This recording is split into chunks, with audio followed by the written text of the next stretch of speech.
हमारे चैनल को सब्सक्राइब करें और बेल आइकन दबाएं। जानवी, काजल, जानवी ने अपना नाम काजल क्यों रख लिया? अभी तक पता नहीं चला है, लेकिन पता चलेगा ये पक्का है। हमारी छोटी बहन बच कैसे गई? क्यों? मरना था इसे भी, तय था पहले से। पानी में डुबाकर मारना चाहते थे या कोई और तरीका था? क्या तुम लोगों का प्लान इसलिए चौपट हो गया क्योंकि तुम्हारी पीठ के पीछे कोई दूसरा प्लान बन गया? सर, किस प्लान की बात कर रहे हैं आप? हम आपको पहले भी बता चुके हैं कि हम लोगों में कोई भी टकरार नहीं थी कि ऐसा कोई भद्दा सा प्लान करेंगे। हम लोग अपने बूढ़े माँ बाप और चाची की जान लेंगे, अपनी छोटी बहन को गायब करवाएंगे। अरे समझ के क्या रखा आपने हम लोगों को? ड्राइवर संदीप वर्मा जिसकी गाड़ी थी, उसे तुमने बुलाया था? हम नहीं बुलाते तो कौन बुलाता? हमारे बीमार बाबूजी, अम्मा, जानवी। हमारा पहचान वाला ड्राइवर वाला है। पहले भी कई बार हमने उसको बुलाया है और सिकंजी गाड़ी भी 10 बार वही लेके गया था। तो हमने सोचा फकीर दौला भी वही ले जाएगा। अब इसके भी बाल की खाल निकालेंगे आप? मुकेश जी, बाल की खाल हम यहाँ नहीं निकालते, लॉकअप में निकालते हैं। संदीप वर्मा और जानवी का कोई अफेयर वफेयर था? क्या? कहीं ऐसा तो नहीं है कि तुम दोनों भाई मिलकर अपने पूरे परिवार का सफाया करना चाहते थे और ये काम तुमने संदीप वर्मा को सौंपा? उसका जानवी के साथ पहले से रिश्ता था या फिर रिश्ता बन गया इसलिए उसने जानवी को नहीं मारा? आप वर्दी में, इसका मतलब ये नहीं कि आप कुछ भी बकवास करेंगे और हम सुनते रहेंगे। हम लोग ऐवे लोग नहीं हैं, जानकार लोग हैं, पढ़े लिखे लोग हैं। ये भद्दे आरोप कतई सहन नहीं करेंगे सर। 3 बुजुर्ग, एक बहुत ही बीमार, पानी में डुबोकर कत्ल कर दिया गया उनका। माना वो बेहोश थे, लेकिन आखिरी घड़ियों में उन्होंने बहुत तकलीफ सहन की होगी। इसलिए ये सहन वहन की बातें मेरे सामने ना ही करो तो अच्छा है, वरना यहाँ जो ये बातचीत हो रही है ना, इसे लॉकअप में लेकर जाएंगे और सहन करना क्या होता है वह अच्छी तरह से समझाएंगे। हमने अपनी तरफ से आपको सब कुछ सच सच बता दिया। बाबूजी की बीमारी, बाबा की मदद, जानवी के दौरे, फकीर दौला के दर्शन, सब कुछ। तुमने जो हमें बताया है वो सब कुछ नहीं है मुकेश।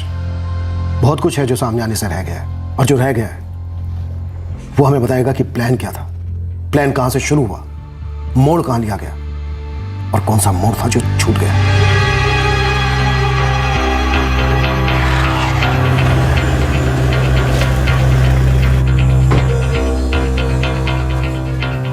मैडम जी, हमारे पति मिले क्या? देखो, फिलहाल तो नहीं पता, पर क्या संदीप ने तुम्हें कांटेक्ट किया? किया होता तो हम आपसे थोड़ी ना पूछते।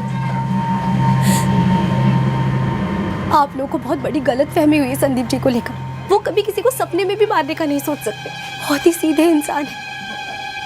इतने सालों बाद मेहनत करके खुद की गाड़ी खरीदी, वो भी लोन पर। 2 लोगों को मुफ्ती में यहाँ पे 24 घंटे ड्यूटी पे लगा के रखो। संदीप वर्मा आएगा जरूर, बीवी से ना सही, बच्चों से मिलने तो जरूर आएगा। जी मैडम। हाँ हेलो मैडम जी, कुछ नया पता चला पुरानिया झील वाले केस में? जो सवाल मुझे तुझसे पूछना चाहिए तू मुझसे पूछ रहा है। खबरों के नाम पे धब्बा बनता जा रहा है। अरे मैडम, कुछ काम हो हमारे लिए, हम तो उसी के लिए फोन किए थे आपको। हाँ है, पता कर ये ड्राइवर संदीप वर्मा और जानवी तनवर के बीच में क्या रिश्ता था, कोई अफेयर वगैरह? हैं? ये तो वाकई कहानी में ट्विस्ट आ गया मैडम जी। देख, अभी कुछ क्लियर नहीं है। फिलहाल लखनऊ में तफ्तीश जारी है। ये जानवी अभी कहीं काजल बन के रह रही है। तू पता कर कि संदीप का इसमें क्या हाथ था। मुश्किल लग रहा है ये अफेयर मैडम जी, क्योंकि अगर कुछ होता ना तो इतने टाइम में कुछ न कुछ हवा तो लग ही जाता। कुछ चिंगारियां ऐसी होती हैं जो राख के अंदर दबी रहती हैं, हवा देने पर दुनिया के सामने आती हैं।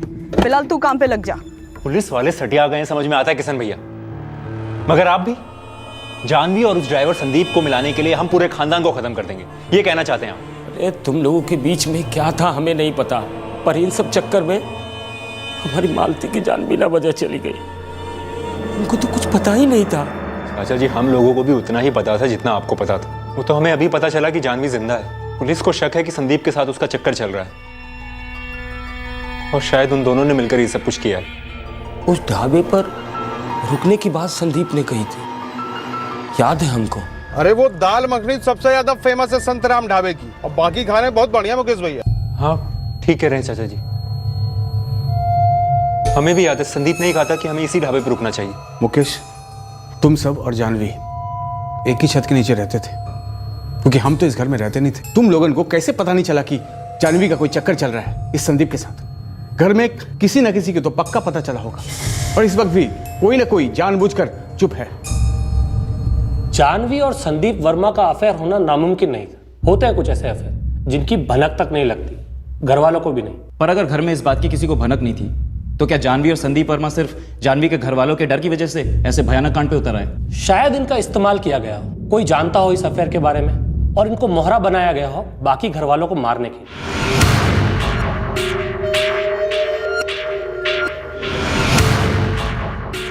तनवर फैमिली में कोई ऐसा था जिसे पता था कि जानवी की लाइफ में क्या हो रहा है, लेकिन उसने बाकी के घर वालों को कुछ नहीं बताया। क्या सच था क्या झूठ था यह हमें तब पता चलता जब हम ड्राइवर संदीप वर्मा तक पहुंचते, या फिर लखनऊ में जानवी उर्फ काजल तक।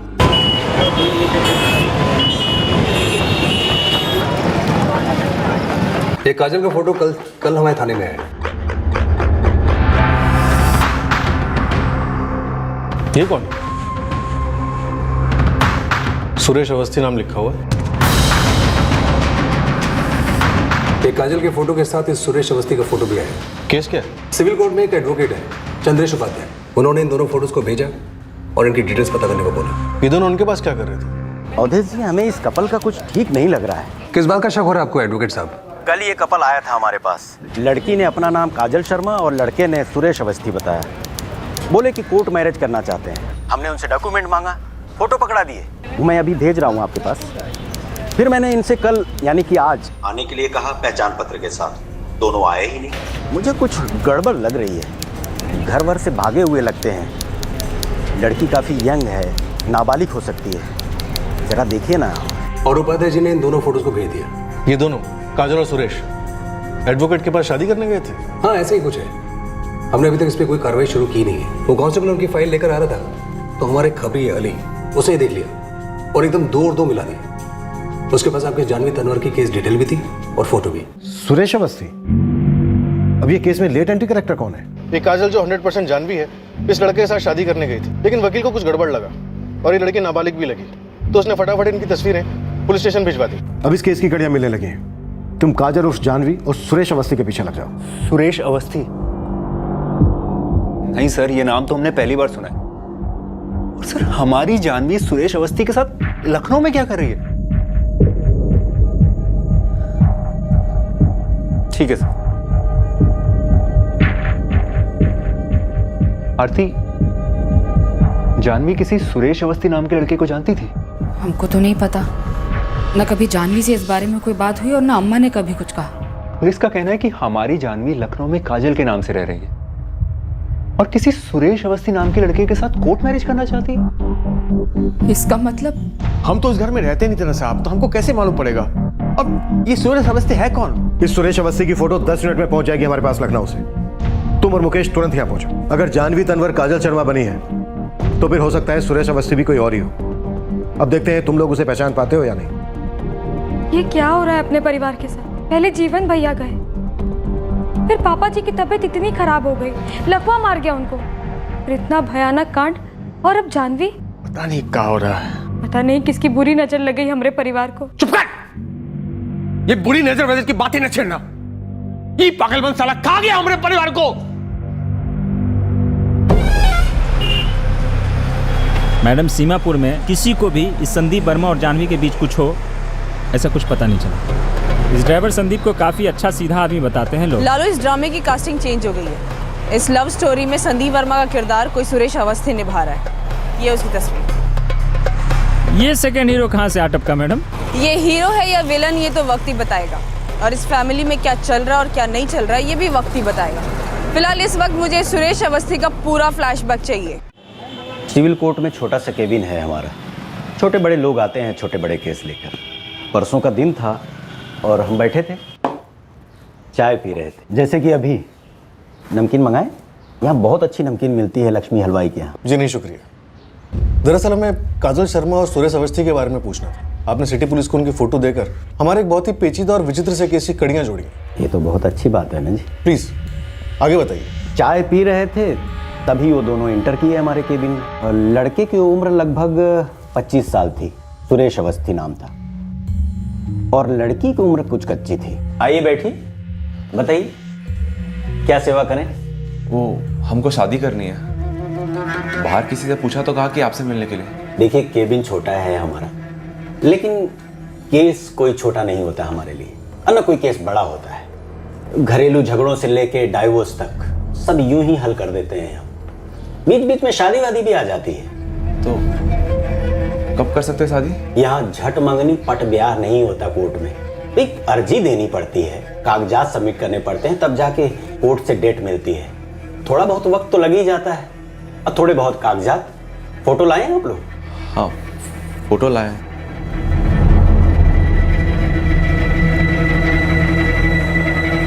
और कोई पहचान पत्र जैसे आधार कार्ड, पैन कार्ड, पासपोर्ट? ये फॉर्म भरना होगा दोनों को।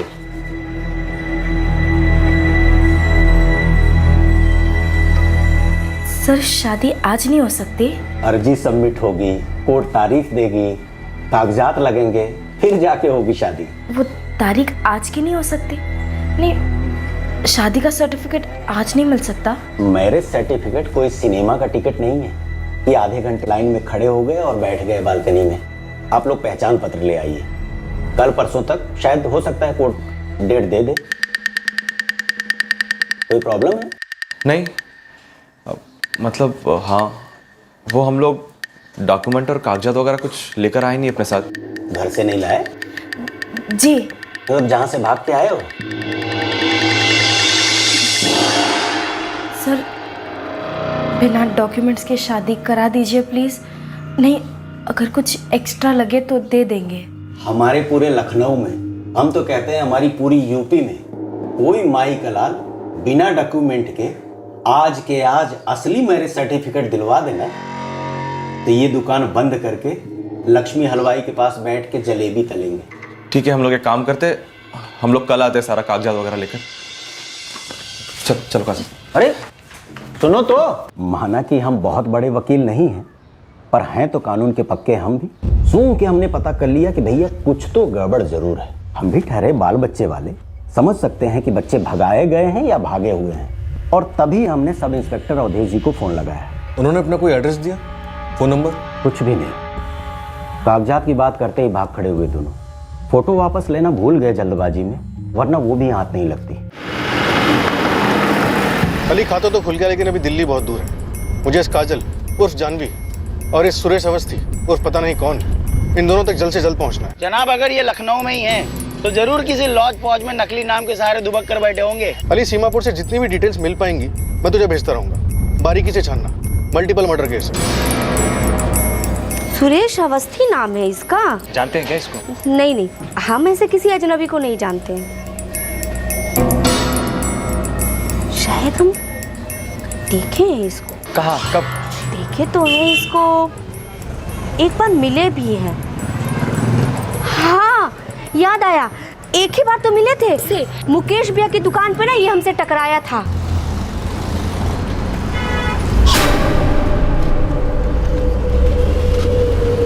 मुकेश के दुकान पे ही क्या कर रहा था? अब ये बात हम आपको कैसे बता सकते हैं? ये बात या तो आपको मुकेश भैया बताएंगे और नहीं तो ये लड़का बताएगा। ये बंदा है सुरेश अवस्थी। ये सुरेश अवस्थी? नहीं सर, इसका नाम तो जुनैद है, ये एक मैकेनिक है। कहाँ काम करता है? सर सीमापुर में हमारी दुकान है, उसके सामने मुर्तजा का गैरेज है, ये वहाँ पर काम करता है। हाँ, हमने भी अपनी बाइक इससे बनवाई है। लेकिन सर ये सुरेश अवस्थी हमारी जानवी के साथ? अरे भैया, हम कह रहे हैं ये कोई सुरेश अवस्थी नहीं है। अरे भैया, ये है जुनैद सिद्दीकी, हमारा मैकेनिक है, ये सायरागंज में रहता है, शादीशुदा एक बच्चे का बाप है। लखनऊ में कोई रिश्तेदार भी है क्या इसका? भैया वो तो हमें नहीं पता, लेकिन उसकी जो बीवी है ना शबनम, वो सायरागंज में ही रहती है, वो बता सकती है आप। आपका जुनैद कब से गायब है?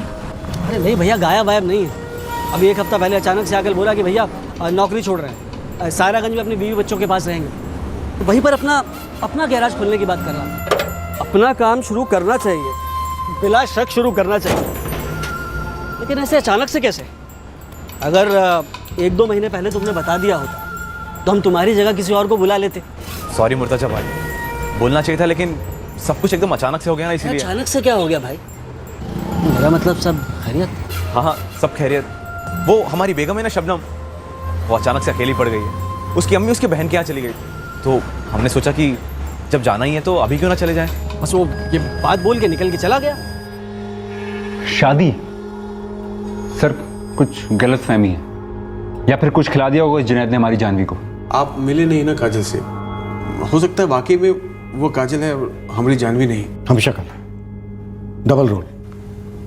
किशन साहब, ऐसा सिर्फ फिल्मों में होता है, असल जिंदगी में नहीं। लेकिन जानवी ऐसे एक मुसलमान लड़के के साथ मैकेनिक, और सर हम तो जानते हैं इसको अच्छे तरीके से।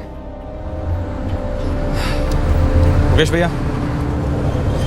एकदम तैयार है, मक्खन जैसे चलेगी। पिछली बार तुमने मलाई बोला था, 2 दिन में बंद पड़ गई थी। अरे भैया इतनी पुरानी हो गई है, ऐसे तो घोड़ी भी थक जाती है। आप इसे रिटायर क्यों नहीं कर देते? मार्केट में एक से एक नई मॉडल आई है। हमें तो सच में यकीन ही नहीं हो रहा है सर। हमें भी यकीन नहीं हो रहा है। तुम्हारे घर के 3 लोग मारे गए हैं और एक बाबा कलीम कुरैशी। ड्राइवर संदीप वर्मा की लाश मिलनी अभी बाकी है। अब तुम्हारी छोटी बहन मिली है जानवी, जो जानवी नहीं काजल है। और ये जुनैद, जो जुनैद नहीं सुरेश अवस्थी है। कैसे यकीन होगा? वैसे लखनऊ में है कोई तुम्हारा? कोई रिश्तेदार? रिश्तेदार? सर अगर होता तो सबसे पहले हमें फोन नहीं आता क्या? तुम्हारा है कोई? नहीं तो, और वैसे भी हम तो उस घर में रहते नहीं थे, तो हमको कैसे? अब एक बार भी मत बोलना कि हम तो उस घर में रहते नहीं थे, हमें कुछ नहीं पता, हम बिलीव नहीं करते मंदिरों में, दरगाह पर, बाबाओं पर। अब जो भी कहना सुनना होगा इन दोनों के सामने। हम भी तो जाने उस ढाबे की दाल कितनी काली थी और वो झील कितनी गहरी।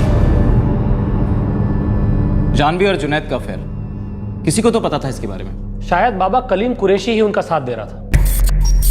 शक कलीम और जानवी के अफेयर का था,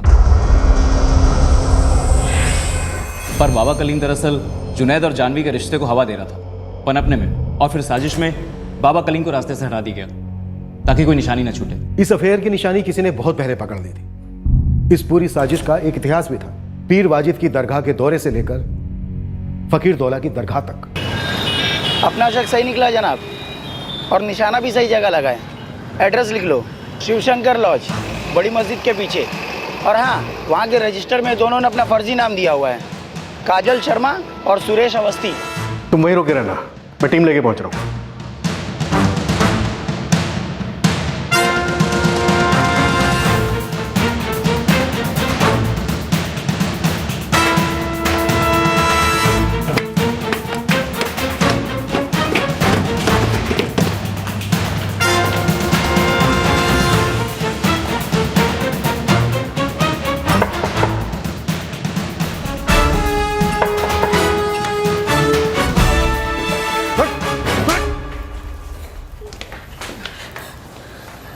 पूछो हमसे कि हमें कैसे पता कि तुम उस गाड़ी में नहीं थी जो उस झील में धकेली गई। हमें एक नहीं 4 आत्माओं ने बताया। और तुम जानती हो ना वो आत्माएं किन लोगों की थी? तुम ये भी जानती हो कि तुम जानवी तनवर से काजल क्यों बनी और ये जुनैद से सुरेश अवस्थी क्यों बना। तुम सब कुछ जानती हो, और वो सब कुछ अब हम तुमसे जानेंगे।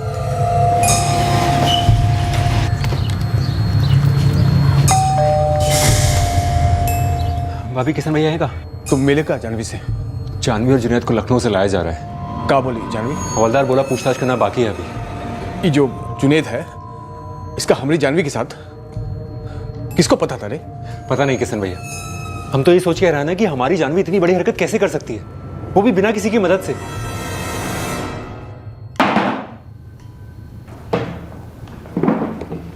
देखो, तुरंत अभी के अभी तो तुम दोनों की शादी होने से रही। 5 मर्डर्स का शक है तुम दोनों पर। बेहतर होगा सब कुछ मतलब A to Z सब कुछ सच सच बता दो। प्लान क्या था और कौन हेल्प कर रहा था तुम्हारी? संदीप वर्मा था। कहाँ है वो इस वक्त? या बाबा कलीम कुरैशी था? बोलो जानवी।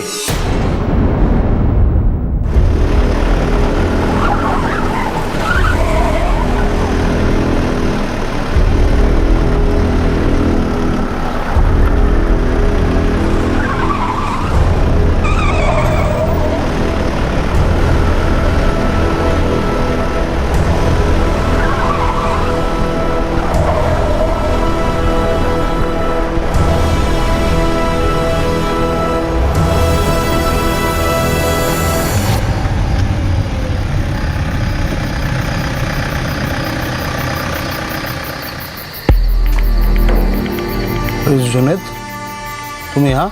हाँ संदीप भैया, वो यहाँ नियालपुर में एक रिपेयर की गाड़ी छोड़ने आए थे। कब से खड़े, कुछ मिल ही नहीं रहा था और किस्मत देखिए आप मिल गए। अरे किस्मत की तो बातें मत करो यार जुनैद। किस्मत तो हम लोगों की इतनी खराब है ना, पता नहीं ढाबे में क्या खा लिया, उसमें क्या गड़बड़ हो गई, सबकी तबीयत खराब, उल्टी आ रही है, भयंकर नींद आ रही। तुम एक काम करो, सीमापुर तक चला लोगे क्या? ये भी कोई पूछने की बात है? आप आइए, हम चलाते हैं, आइए।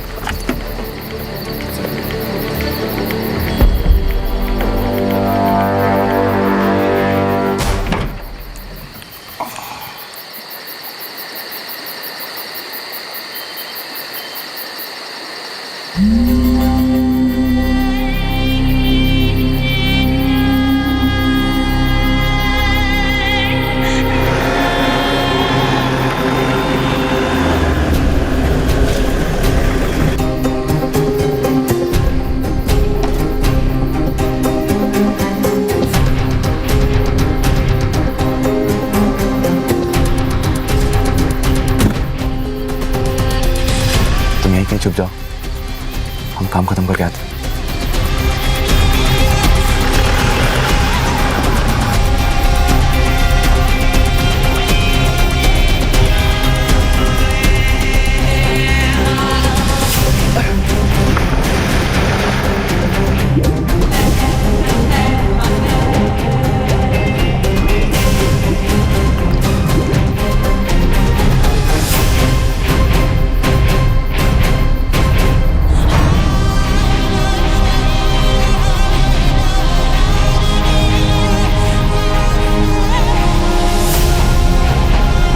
इत्तेफाक तो नहीं लगता कि जुनैद ने भी वैसी ही पठानी पहन रखी थी जैसी पठानी बाबा कलीम कुरैशी पहनता था। ये सब कुछ पहले से प्लान था।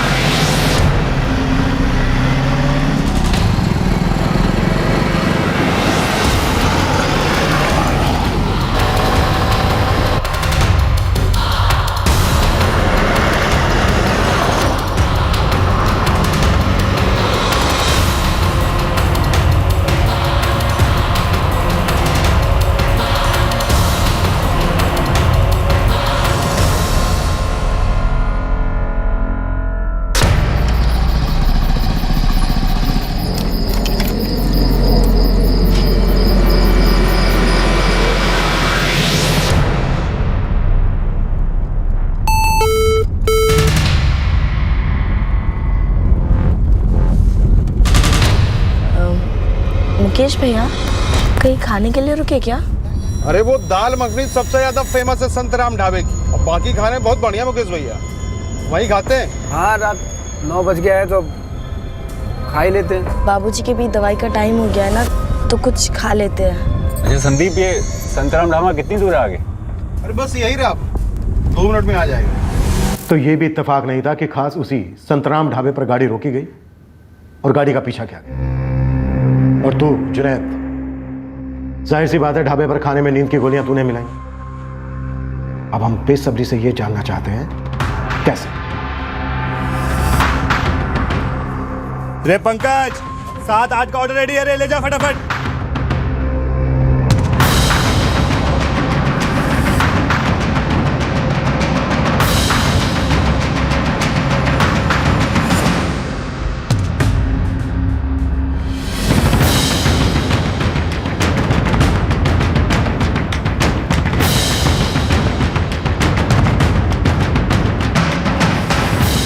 जानवी, ये तो साफ हो गया कि उस दिन ढाबे पर तुमने वो खाना नहीं खाया, लेकिन तुम्हारी भाभी आरती ने भी वो खाना नहीं खाया। क्यों?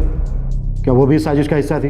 भाभी खाइए ना थोड़ा सा। हमारा सच में बिल्कुल मन नहीं है जानवी। क्या तुम्हारा भाई मुकेश इस प्लान का हिस्सा था, इसीलिए वो आरती के साथ पीछे रह गया? हम अम्मा और बाबूजी को लेकर घर जाते हैं। ठीक है, तुम लोग निकलो तुरंत। तुम्हारे चाचा जी लघु तनवर वो संयोग से बच गए और उनकी पत्नी मालती बेवजह बेमतलब की मारी गई।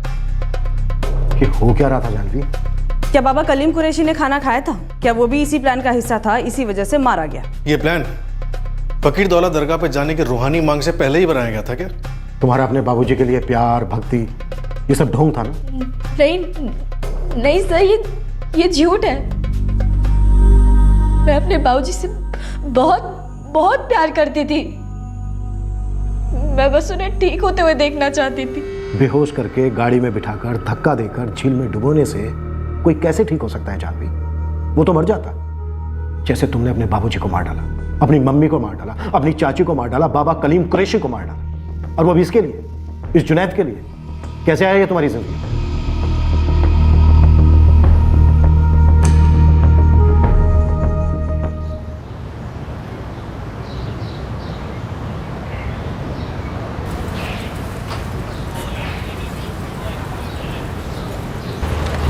भैया आपका डब्बा। हाँ ला।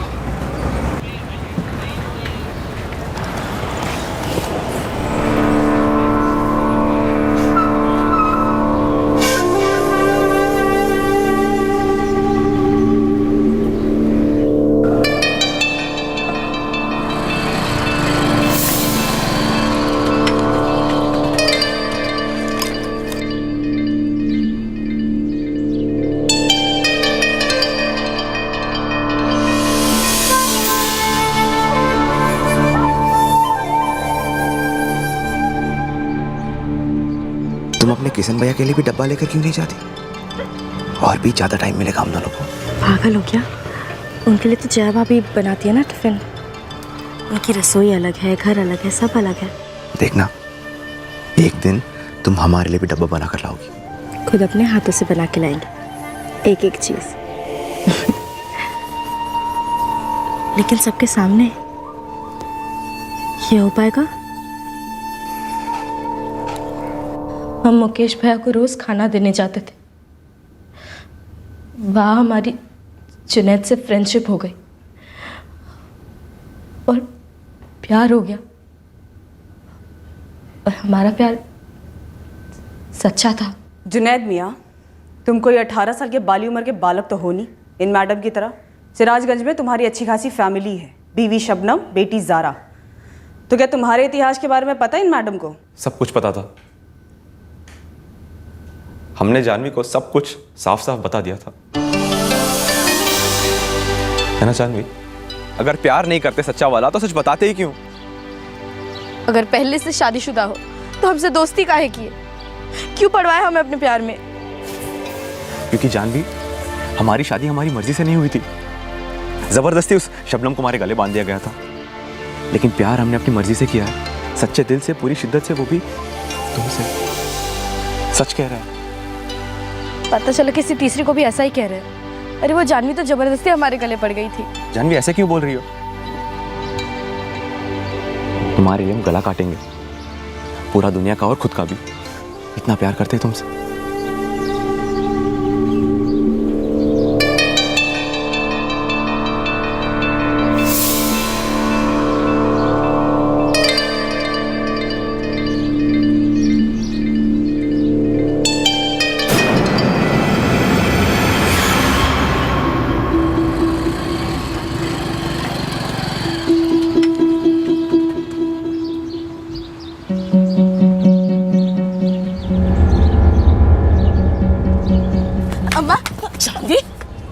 ये क्या कम था कि तेरे बाबूजी को लकवा मार गए और तू यहाँ खानदान का नाम बर्बाद करिए, वो किसी और बिरादरी के लड़के के साथ अपना मुंह काला करा के। माँ, हम दोनों एक दूसरे से बहुत। हम तेरा मुंह तोड़ देंगे अगर ये प्यार व्यार का नाम लिया तो। ये प्यार व्यार की ABCD भी पता है तुझे? और तेरे बाबूजी, उनको पता चल गया ना, वो वहीं के वहीं मर जाएंगे और तेरे भाई खून की नदियां बहा देंगे सीमापुर में। खा हमारी कसम, आज के बाद तू उस लड़के का नाम नहीं लेगी। जानवी, हम सबको बोल देंगे और खुद जहर खा लेंगे। हम कसम खाते हैं नहीं मिलेंगे जुनैद से। उसका नाम भी नहीं लेगी। नहीं लेंगे। तेरे भाइयों से बात करके जल्द से जल्द एक अच्छी बिरादरी का लड़का ढूंढवाएंगे तेरे लिए और फिर तेरा ब्याह कर देंगे। एहसान मानेगी हमारा कि किसी दिन ऐसी कसम दिलवाई थी। हमने कसम तोड़ दी। दरअसल हमने दिल से तो खाई नहीं थी, हमारे दिल में तो बस जुनैद था। पर जुनैद से मिलना बहुत मुश्किल हो गया था। कम से कम सीमापुर में तो बहुत ही मुश्किल। फिर कहाँ मिलते थे? सिकंजगढ़। पीर वाजिद की दरगाह पर? जहाँ तुम लोग 10 बार गए थे? मानो भगवान का हमारे लिए भेजा गया एक मौका था कि मुकेश भैया उस बाबा कलीम को घर ले आए। वहाँ सिकंजगढ़ में सबसे दूर, छुपके ही सही, हम दोनों बड़ी आराम से मिल लेते थे। हम अभी दरगाह जाके आते हैं। हम अभी तो होके आए और खाने का टाइम हो रहा है। हाँ जानवी, और हमें कल फिर से जाना है। हमारा मन कर रहा है और हम जल्दी आ जाएंगे।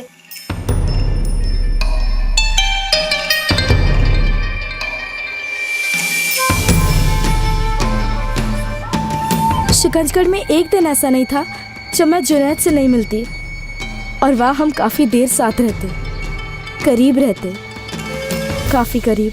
जब जब तनवर खानदान पीर वाजिद की दरगाह पर जाता, तू भी वहाँ पहुँच जाता? जी। लेकिन जब 10 बार पीर वाजिद के यहाँ माथा टेकने की मन्नत पूरी हो गई, तब हम बड़ी मुश्किल में पड़ गए। हमारे पास मिलने का कोई रास्ता ही नहीं था।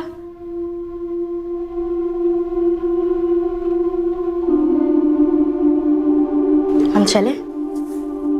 पक्का सिर्फ 10 चक्कर बोला था उस बाबा ने यहाँ का, और 10 नहीं बोल सकता था वो? अगर और 10 कहते तो उसके बाद हमारा क्या होता? पता नहीं क्या होता, तुम बताओ। क्या होना चाहिए ये बता सकते हैं, पर क्या होगा ये जानते हैं। क्या? जुनैद हमारा परिवार कभी नहीं मानेगा, वो हम दोनों को एक नहीं होने देंगे। तो तुम्हें यूं अलग अलग रहना कबूल है, किसी और की बीवी बनकर? नहीं। तो फिर? तुमने कहा था ना कि तुम हमारे लिए मर भी सकते हो और मार भी सकते हो। हम आज भी वही कहेंगे, हम तुम्हारे लिए कुछ भी कर सकते हैं, किसी भी हद तक जा सकते हैं। ये बाबा कलीम कुरैशी एक नंबर का फ्रॉड है। वो यहाँ के क्या, किसी भी जगह के 100 चक्कर कटवा लेना, तब भी बाबूजी ठीक नहीं होने वाले। मतलब तुम उस बाबा कलीम कुरैशी को मार डालना चाहती हो? नहीं, बाबूजी को। डर गए? वो बात नहीं है, लेकिन जानवी, मारने के बजाय हम कहीं भाग भी तो सकते हैं, मारना क्यों? और फिर बाबूजी का ध्यान कौन रखेगा? लेकिन तुम तो उनको मारने का बात कर रही हो। उन्हें मारकर उनकी आत्मा को रिहा करने की बात कर रहे हैं। जुनैद, हम अपने बाबूजी से जितना प्यार करते हैं ना, उतना कोई नहीं करता, अम्मा भी नहीं। हम तुम्हारे साथ भाग गए तो किशन भैया और मुकेश भैया तो उनका ध्यान रखने से रहे। किशन भैया तो वैसे भी सिर्फ लेक्चर देते रहते, सलाह देते, सिर्फ मदद करने से रहे। और मुकेश भैया भी कुछ ज़्यादा ध्यान रखेंगे नहीं, अम्मा उनका ध्यान अकेले नहीं रख पाएगी, वो बहुत तड़पेंगे, अम्मा और बाबूजी दोनों। इसलिए भागना है तो हमें बाबूजी की तकलीफ खत्म करनी होगी, अम्मा की भी। तुम जो कहोगी, जो चाहोगी, हम वही करेंगे। ऐसा प्यार आज तक नहीं देखा, मतलब जानलेवा प्यार। मुकेश का क्या रोल था तुम्हारे इस प्लान में? वो तुम्हारे अंदर रूह वगैरह आने का ढोंग किसका आइडिया था?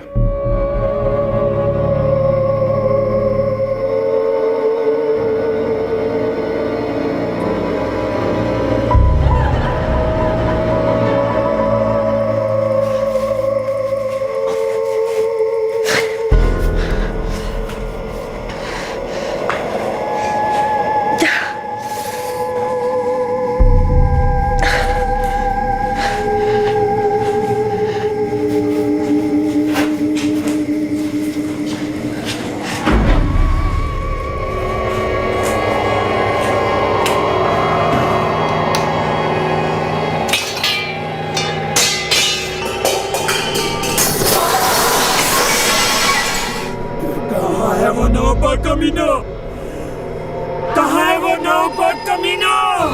भैया, आपका खाना।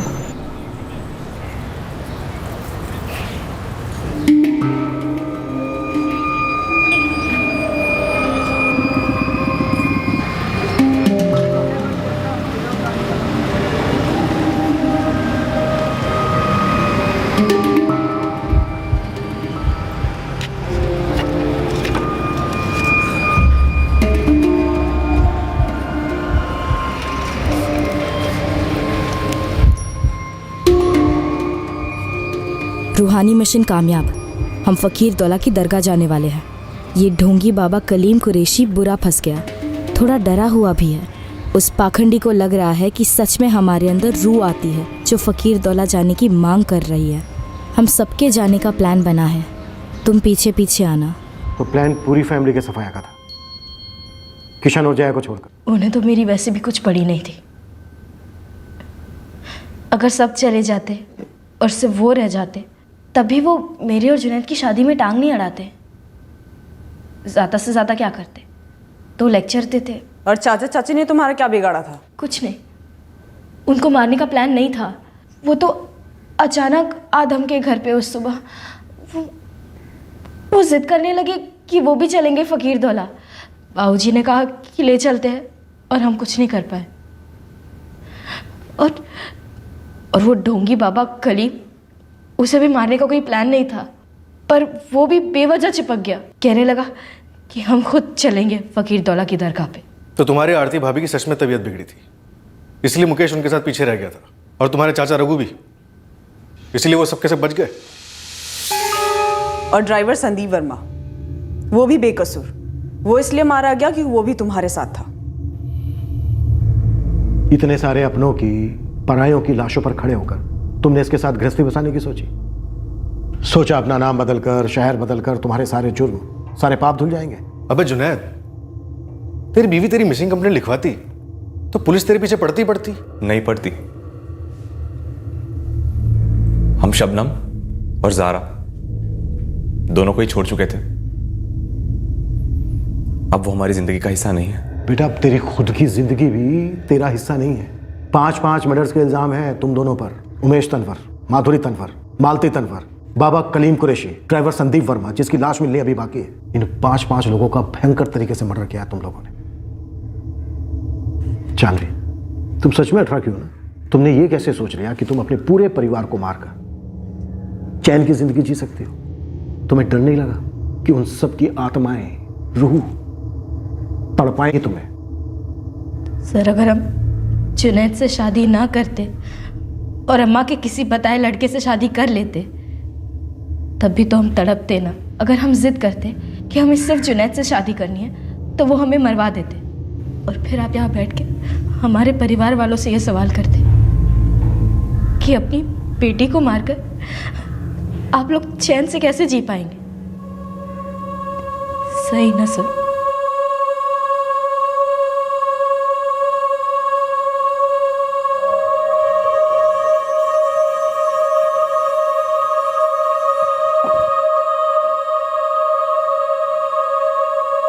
इतनी छोटी सी बच्ची, हमारी जानवी, ऐसा कर गई। वो तो तकदीर से हम बच गए, वरना हम आरती, चाचा जी, हम भी झील के अंदर होते, गाड़ी में। इस जोड़े को सख्त से सख्त सजा तो होगी, लेकिन एक तरह से ये केस रिवर्स ऑर्डर किलिंग का हो गया। इंटर बिरादरी जोड़े ने अपने खानदान की मर्जी का अनुमान लगाकर पूरे खानदान को ही खत्म कर दिया। और ये लड़का जुनैद, कोई प्रीवियस क्रिमिनल रिकॉर्ड तो नहीं था इसका? नहीं था, ऑब्वियसली लड़की का भी नहीं था। और यही हमारे लिए शॉकिंग था कि ये दोनों फर्स्ट टाइम क्रिमिनल्स इतने बेरहम कैसे हो गए। धर्म, जात, स्टेटस, बतौर पुलिस ऑफिसर्स हम समाज की इन हकीकतों को कैसे बदल सकते हैं? फ्रैंकली हमें नहीं मालूम। लेकिन जब ऐसे घरेलू क्राइम्स होते हैं तो घर की 4 दीवारों में पनप रहा उबलता लावा स्पॉटलाइट में आ जाता है। घरेलू दुश्मनी, गुस्सा, जोर जबरदस्ती, झूठी प्रतिष्ठा, ये सब का उबलता लावा एक जुर्म का रूप ले लेता है। समाज पर टिप्पणी करना हमारा काम नहीं है, लेकिन जुर्म और समाज ऐसी गहराई से आपस में जुड़े हैं कि अक्सर लगता है सब्जेक्ट पर सीरियस थिंकिंग और सख्त एक्शन की जरूरत है।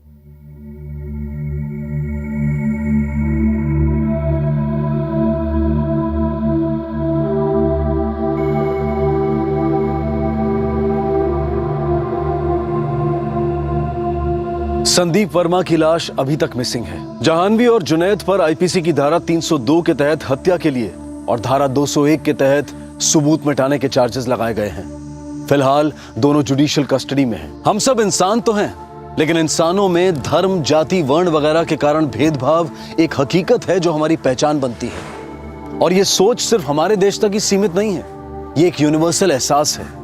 किसी दूसरे को अपना ना समझना ये एक विश्व भर में चलती आ रही इंसानी धारणा है और बहुत पुरानी भी है। सम्मिलित होना, सबके साथ चलना, ये शायद हमारी कुदरती फितरत नहीं है। इसलिए काफी मेहनत करनी होती है कि हम अपने सारे मतभेद भुलाकर अपनी पहचान को एक तरफ रखकर उसका असर दुनिया पर ना होने दें और रोटी बेटी के रिश्ते बढ़ाते रहें। लेकिन इस सच्चाई को नकारा नहीं जा सकता कि एक दूसरे की रोटी खाना और बांटना हमने भले ही सीख लिया है, लेकिन अपनी बेटियों को अपनी मर्जी से कहीं से भी जीवन साथी चुनने की आजादी अभी मिलनी बाकी है। दो धर्मों के बीच प्यार के रिश्ते, खून के रिश्ते इतनी आसानी से नहीं कबूले जाते। लोगों के मतभेद, उनकी गलतफहमियां दूर की जा सकती हैं। लोगों के बीच की विविधता को एकता में बदला जा सकता है, लेकिन इंसानों के बीच ऐसा कोई भेद नहीं हो सकता जिसे भयंकर कत्ल से मिटाया जा सके।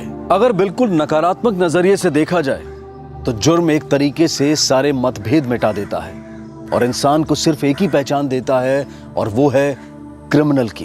फिर मुलाकात होगी अगले एपिसोड में जुर्म की एक और कहानी के साथ।